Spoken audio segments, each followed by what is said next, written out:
بسم اللہ الرحمن الرحیم۔ ایک رات حضرت یوسف علیہ السلام اپنے والد حضرت یعقوب علیہ السلام کے ساتھ سو رہا تھا۔ حضرت یوسف علیہ السلام خواب دیکھ رہا تھا۔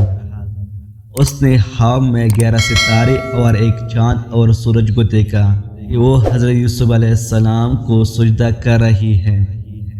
رات کو حضرت یوسف علیہ السلام خواب دیکھ رہا تھا۔ اس کے والد ان کو اٹھایا، بیٹا کیا ہوا؟ یہ خواب دیکھ رہا ہے؟ یوسف نے بولا، ہاں بابا، میں نے خواب دیکھا، 11 ستارے اور ایک چاند اور ایک سورج کو دیکھا کہ وہ مجھے سجدہ کر رہے ہیں۔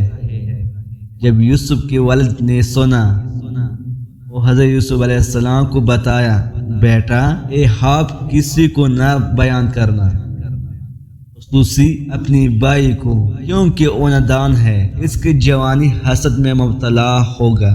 اپنی بہن اور سوتیلی ماں کو بھی نہ بتانا، وہ سب کو بتائیں گے۔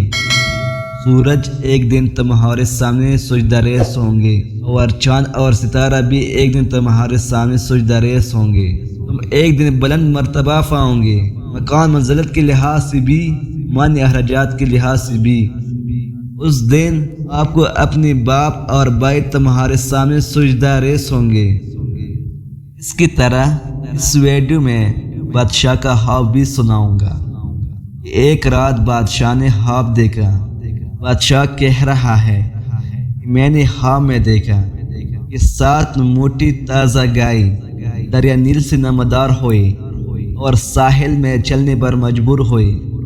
پھر نیل خشک ہو گیا اور 7 کمزور لاغر گائے زمین سے نمودار ہوئے۔ پھر کمزور لاغر گائے ان موٹے اور تازہ گائے کو کھا لیا۔ پھر اسی رات بادشاہ نے دوسری خواب دیکھا۔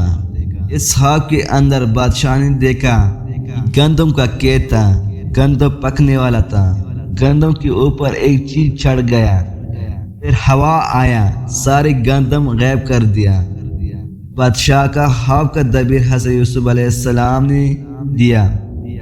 7 سال پرامانی نعمت کے درپیش ہوں گے۔ ان 7 سالوں کو خوب محنت سے کاشت اور فصل کاٹے، ان میں سے تھوڑے مقدار کھانے اور باقی جمع کریں۔ میرے پیارے ویور، اگر آپ کو یہ ویڈیو پسند آیا، اس ویڈیو کو لائک کرو اور شیئر کرو۔ ہمارا راجینال نیوز ٹی وی کو بھی سبسکرائب کرو، تاکہ میں آپ کو اس طرح انٹرسٹنگ ویڈیو لاتے رہوں۔ السلام۔